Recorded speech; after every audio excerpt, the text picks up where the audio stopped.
여호와의 사자가 길갈에서부터 복임으로 올라와 말하되 내가 너희를 애굽에서 올라오게 하여 내가 너희의 조상들에게 맹세한 땅으로 들어가게 하였으며 또 내가 이르기를 내가 너희와 함께한 언약을 영원히 어기지 아니하리니 너희는 이 땅의 주민과 언약을 맺지 말며 그들의 제단들을 헐라하였거늘 너희가 내 목소리를 듣지 아니하였으니 어찌하여 그리하였느냐.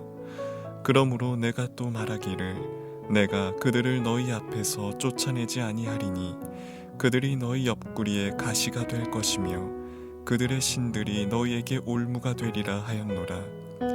여호와의 사자가 이스라엘 모든 자손에게 이 말씀을 이르매 백성이 소리를 높여 운지라.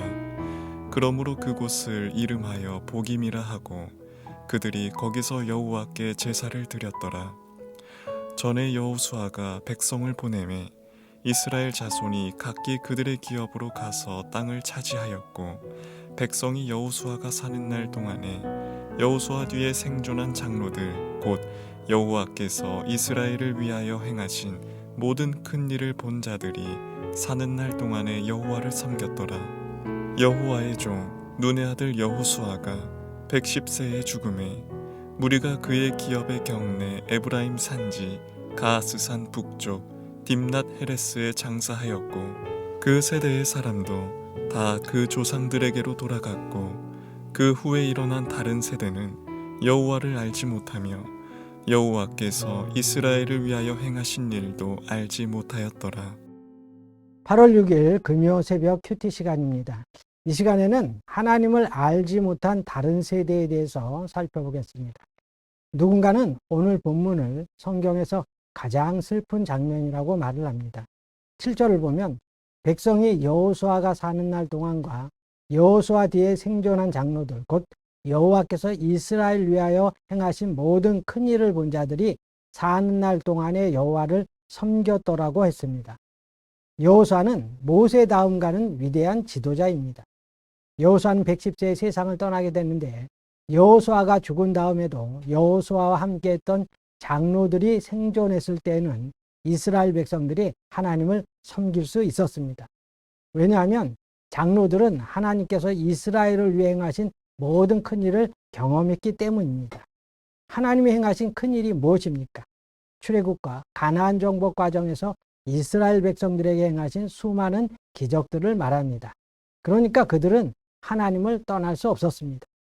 하나님의 살아계심과 기적적인 역사를 직접 체험하게 되면 믿음이 조금 약해질 수는 있어도 하나님을 떠날 수는 없습니다. 그런데 이제 여호수아 세대가 죽자 다음 세대에서 큰 위기가 찾아왔습니다. 10절을 보면 그 세대의 사람도 다 그 조상들에게로 돌아갔고 그 후에 일어난 다른 세대는 여호와를 알지 못하며 여호와께서 이스라엘을 위하여 행하신 일도 알지 못하였다라고 했습니다. 가나안 땅에서 태어난 새로운 세대들이 하나님을 알지 못했다는 말입니다. 그런데 우리가 주목해 봐야 될 것은 성경은 가나안 세대를 다음 세대가 아닌 다른 세대라고 말하고 있다는 점입니다. 다음과 다른은 본질적으로 다릅니다. 그 이유에 대해 10절 말씀은 여호와를 알지 못하며 여호와께서 이스라엘을 위하여 행하신 일도 알지 못했기 때문이라고 말합니다. 가나안에서 태어난 신세대들, 즉 여호수아의 자녀 세대들이 여호와를 알지 못하며 여호와께서 이스라엘을 위하여 행하신 일을 알지 못했다는 것입니다. 몇백 년이면 몰라도 한 세대만에 하나님을 잊었다는 것은 쉽게 이해가 안 되는 말입니다. 그러면 왜 그렇게 되었습니까? 그것은 하나님을 경험하고 하나님의 놀라우신 역사를 체험했던 여호수아 세대가 다음 세대에게 하나님을 알려주어야 하는데 그렇게 하지 못했기 때문입니다. 하나님을 알기 위해서는 가르쳐주는 사람이 있어야 하는데 여호수아 세대는 그것에 실패한 것입니다. 어느 나라나 세대 간에는 세대 차이가 있습니다. 특히 격변의 시기에는 1세대와 2세대는 생각이나 가치관, 문화 자체가 크게 다릅니다. 여호수아 세대와 가나안 세대 역시 굉장한 차이가 있었습니다. 가나안 세대를 보시기 바랍니다. 그들은 여호수아 세대처럼 종살이 한 적도 없고 광야의 고난과 정복전쟁에 어려움이 없었습니다. 대신 농경 생활의 안락함과 가나안 문화에 대한 동경심이 있었습니다. 고난 없는 신앙은 뜨거움과 견고함이 없습니다. 그런 면에서 가나안 세대에게는 더욱 철저한 신앙 교육이 필요했는데 여호수아 세대는 그렇게 하지를 못했습니다. 다음 세대들에게 하나님 경외하는 법을 제대로 가르치지 못했던 것입니다. 하나님이 어떤 분이시고 무엇을 기뻐하시고 무엇을 미워하시는지, 하나님을 어떻게 섬겨야 되는지, 하나님의 백성으로서 어떻게 사는 것이 합당한지를 가나안 세대에게 제대로 가르치지를 못했던 것입니다. 그래서 성경은 하나님을 알도록 하나님의 말씀을 자녀들에게 끊임없이 가르치라고 말씀하고 있는 것입니다. 하나님께서 우리를 위해 베푸신 놀라우신 그 은혜를 가르치지 않으면 다음 세대는 그것을 알 수가 없습니다.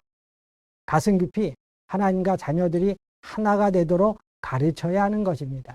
그래서 우리 부모님들이 반드시 해야 될 일은 신앙의 계승입니다. 신앙에 있어 우리보다 더 나은 세대가 되게 해야 하는 것입니다. 최소한 하나님을 인격적으로 알게는 해야 하는 것입니다. 하나님과의 인격적 교제가 끊어진 다른 세대가 되게 해서는 안 되는 것입니다. 하나님의 말씀을 잘 가르칠 사명이 우리에게 있다는 것을 아시고 다음 세대들을 주 안에서 잘 가르치고 본이 되는 귀한 성도님들이 되시기를 바랍니다. 기도하겠습니다. 자식은 여호와의 주신 기업이요 태의 열매는 그의 상급이라고 하신 하나님 아버지, 여호수아 세대는 가나안 정복 전쟁은 잘했지만 다음 세대의 신앙 교육을 하는 데 있어서 제대로 하지 못해서 실패한 것을 살펴봤나이다. 하나님, 우리가 우리의 자녀들을 믿음 안에서 잘 가르칠 수 있도록 지혜와 능력을 허락하여 주시옵소서.